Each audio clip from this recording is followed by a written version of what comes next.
today's video nga mga kakali ay food trip ang pag-uusapan natin dahil na-invite ang inyong kakali motovlog sa birthday at dinayo pa natin dito sa Anda, Pangasinan. Hindi nawawala nga naman sa pagkainan ng bawat may birthday ang iba't ibang uri ng mga pagkain gaya ng fritada at syempre yung pambansang takeout ng bayan, lumpia.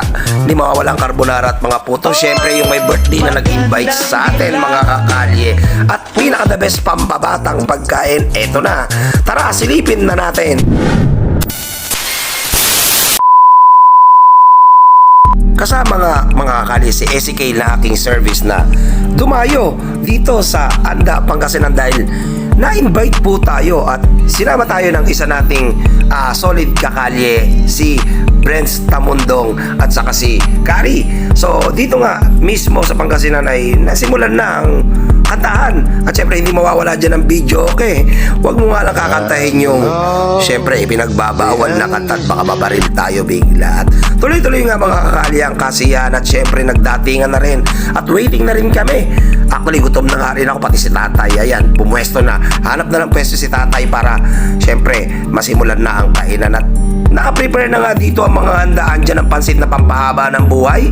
Hindi nawawala sa bawat pagkainan ng may birthday. Kung may pampahaba ng buhay mga kakali at syempre, eto naman yung pampaikli ng buhay. So lechon nga mga kakali ang talaga namang isa sa pinaka the best na nasa pagkainan ng bawat handaan. Talagang may enjoy mo nga naman ang pagkain at meron ding matamis. So happy birthday mama, kuya, ate, dali. So birthday celebrant nga pala si Mami Aida. At nagdatingan na nga mga kakali ang kanilang mga bisita sa iba't ibang lugar. At syempre yung mga pagkain gaya ng pansit at spaghetti. Meron din silang chop suey. Syempre hindi mawawala sa handaan yung cake. Happy birthday Mami Aida for the 60th birthday. At syempre bukod sa cake mga kakali ay andyan din yung chicken na apritadang talaga namang isa sa mga tinabihan ko ang kain at yung pambansang takeout ng bayan, lumpia, syempre kanin, carbonara at yung puto. Syempre ang birthday celebrant Mami Aida.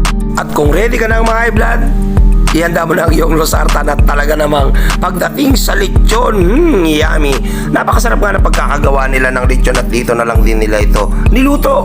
At habang naghihintay na ang lahat mga kakalye, sinimulan na nga ang talaga namang to the max na kainan. Si Mami nagtipid pa ng kinuha, gulay lang na para daw hindi halata. So maraming ang mga bisita mga kakalye at talagang busy na ang lahat pagdating sa kainan. Syempre yung mga number one na hindi nawawala sa pagkainan ng may birthday, nandyan ang kanin syempre at may bisita ang dumating na inaasahan na rin naman talaga ng ating birthday celebrant na may mga dadating pa.